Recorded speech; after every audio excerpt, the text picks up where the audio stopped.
Muling nagpaalala ang Philippine National Police sa mga organizer at lalahok sa mga kilos protesta na sumunod sa mga probisyon ng Batas Pambansa bilang 880 o ang Public Assembly Act.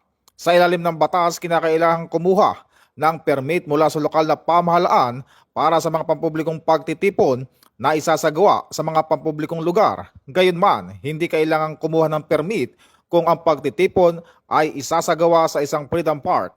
Ayon sa PNP, ang pagpapatupad ng Batas Pambansa bilang 880 ay naglalayong mapangalagaan ang karapatan ng mga mamamayan sa mapayapang pagtitipon habang tinitiyak ang kaayusan, kaligtasan ng publiko at maayos na daloy ng trapiko.